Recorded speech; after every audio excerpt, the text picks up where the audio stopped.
Hallelujah. सभी को जय मसीह की। मैं परमेश्वर का धन्यवाद करते हैं कि परमेश्वर ने हमें फिर से एक मौका दिया कि हम उसके चरणों में बैठे, और खुदा का शुक्र है कि परमेश्वर ने हम सबको सुबह से लेकर अभी तक हम सबको संभाल के रखा है। हम उस महान परमेश्वर का धन्यवाद करते हैं। Hallelujah, hallelujah. जैसा कि आज आपके सामने वचन में से पढ़ा गया मत्ती की अंजील उसका 24 बाब उसकी 36 आयत से लेके 44 आयत तक, और आज का वचन बेटे अनिल ने पढ़ा है। यहाँ वचन कहता है जागते रहो। हालेलुया। आज देखें हम वचन में से परमेश्वर हमें क्या आज्ञा देता है। हालेलुया। अपना ध्यान वचन की ओर लगाएं ताकि आप सबको भी पता चले कि हम कहाँ से पढ़ रहे हैं। अपना ध्यान वचन की तरफ लगाएंगे। मत्ती की अंजील उसका 24 बाब उसकी 36 आयत पर। उस दिन और उस घड़ी के विषय में कोई नहीं जानता, न स्वर्ग के दूत और न पुत्र, परंतु केवल पिता। हालेलुया।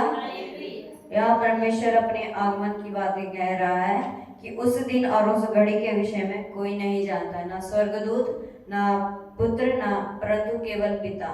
जब परमेश्वर का आगमन होगा तो उस घड़ी उस विषय के बारे में कोई मनुष्य, न स्वर्ग में स्वर्गदूत जानते हैं, न नीचे मनुष्य कोई जानता है, न पुत्र, परंतु केवल पिता। हालेलुया। जैसे नूह के दिन थे वैसे ही मनुष्य के पुत्र का आना भी होगा। हालेलुया।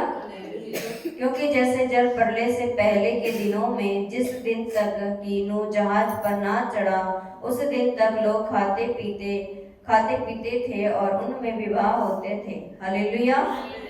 यहाँ परमेश्वर का वचन कहता है कि जैसे नूह के दिन थे ना, जब नूह जहाज नहीं बनाया था, उन दिनों से पहले लोग क्या करते थे, वो खाते पीते थे, है ना।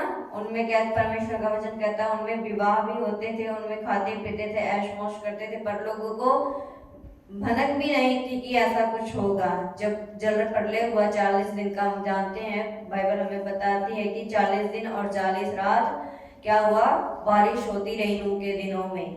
हालेलुया। और आगे देखें, और जब तक जल प्रलय आकर उन सबको बहा न ले गया तब तक उनको कुछ भी मालूम ना पड़ा। वैसे ही मनुष्य के पुत्र का आना भी होगा। हालेलुया।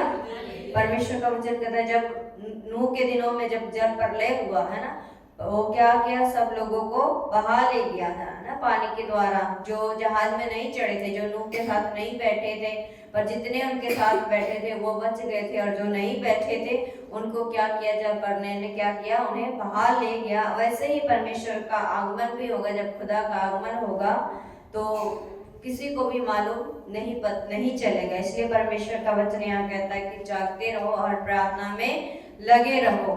हालेलुया। अपना ध्यान देखें 40 आयत में लगाएं। उस समय दो जन खेत में होंगे, एक ले लिया जाएगा और दूसरा छोड़ दिया जाएगा। हालेलुया। परमेश्वर का यहाँ वचन कहता है दो जन खेत में काम कर रहे होंगे और एक उठा लिया जाएगा, एक छोड़ दिया जाएगा। अगर जो प्रभु में बना रहेगा, वचन में बना रहेगा, प्रभु के राह पे चलेगा, वो क्या करेगा, परमेश्वर उसको उठा लेगा, अपने पास ले लेगा। और जो दूसरा, जो प्रभु के वचन पे नहीं चलेगा, जो खुदा की बातों को नहीं मानेगा, वो क्या करेगा, परमेश्वर से छोड़ दिया जाएगा। इसलिए परमेश्वर के यहाँ वचन कहता है उस समय दो जन खेत में काम कर रहे होंगे, एक ले लिया जाएगा और दूसरा छोड़ दिया जाएगा। जो परमेश्वर में बना रहेगा, उसके वचन में बना रहेगा, वो परमेश्वर से क्या करेगा, उठा लेगा और अपने पास ले लेगा। और दूसरा क्या किया जाएगा, छोड़ दिया जाएगा, जो प्रभु में बना नहीं रहेगा, स्थिर नहीं रहेगा। यहाँ क्योंकि परमेश्वर का वचन कहता है जागते रहो और प्रार्थना करते रहो। जो प्रभु में बना रहेगा, उसके वचन में बना रहेगा, परमेश्वर उसे क्या करेगा, ले लेगा। हालेलुया। और आगे भी देखें, दो स्त्रियां चक्की पीसती रहेंगी, एक ले ली जाएगी, दूसरी छोड़ दी जाएगी। हालेलुया।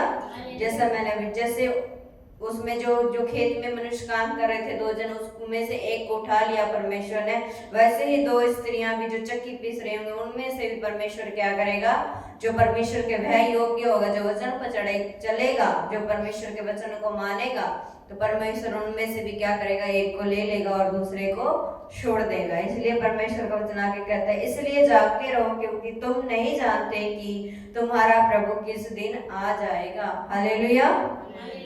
इसलिए परमेश्वर का वचन यहाँ कहता है कि तुम जागते रहो कि तुम नहीं जानते कि किस दिन तुम्हारा परमेश्वर तुम्हारे बीच आ उपस्थित खड़ा होगा। हालेलुया।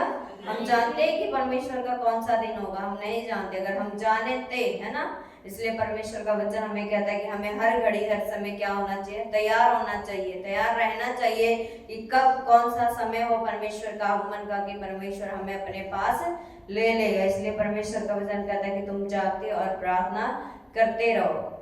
आगे देखिए, परंतु यह जान लो कि यदि घर का स्वामी जानता होता कि चोर किस पहर आएगा तो वह जागता रहता और अपने घर में सेंध लगने ना देता। हालेलुया, है ना। अगर चोर अगर किसी के घर में चोरी करने आता, अगर घर के जो स्वामी है अगर उसे पता होता कि मेरे घर में आज चोरी होगी, तो वो क्या करता, जागता रहता है ना, अपने घर में पहरा देता। पर उसको भी नहीं पता होता कि चोर कब किस समय आ जाए उसके घर में। इसलिए परमेश्वर का आगमन भी ऐसा ही है कि परमेश्वर का आगमन कब हमारे बीच आके आ जाए और हमें पता भी ना चले। इसलिए परमेश्वर का वचन कहता है हमें हर दम हर पल क्या होना चाहिए, तैयार होना चाहिए और परमेश्वर के वचन में हमेशा बढ़ते रहना चाहिए और प्रार्थना करते रहना चाहिए। क्योंकि परमेश्वर का वचन कहता है कि तुम निरंतर हर घड़ी हर समय हर पल क्या करो, प्रार्थना में लीन रहो, लगे रहो और वचन को अपने मन में रखे रहो। हालेलुया।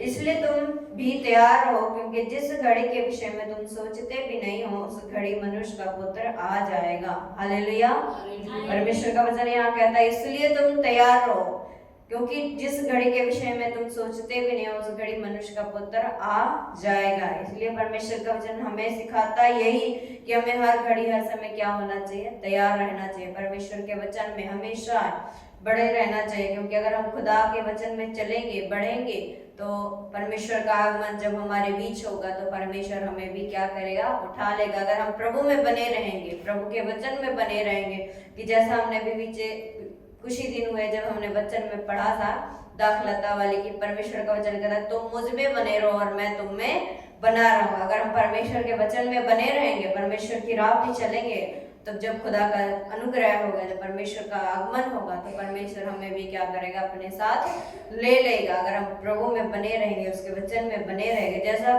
नूह के दिनों में ना लोग खाते पीते थे, सब कुछ करते थे, पर जब जल प्रलय हुआ तो बस नूह और नूह का परिवार ही बचाया गया, क्योंकि वो धर्मी लोग थे और बाकियों ने नूह की बात को अनसुनी कर दी। नूह सबको कहता रहा, है ना, वो जब जहाज बना रहा था तो लोगों को भी बताता रहा कि तुम जहाज पे चढ़ो, जहाज पे चढ़ो। पर जो लोग थे वो क्या कर रहे थे, उनका मजाक उड़ा रहे थे ना, नूह का मजाक उड़ा रहे थे, पर वो नहीं चढ़े जहाज में।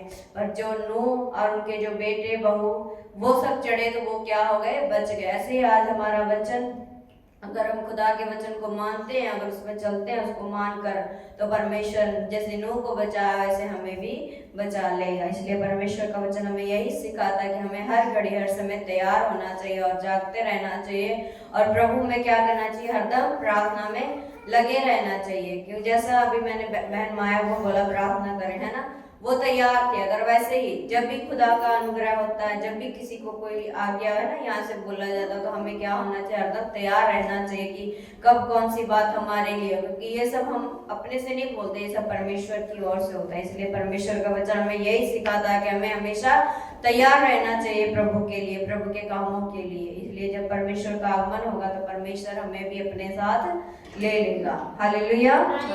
और मैं इस वचन के लिए परमेश्वर का धन्यवाद करती हूँ जो परमेश्वर ने हमें ये वचन दिया है, और खुदा आप सबको इन वचनों के द्वारा आशीष दे। आमीन।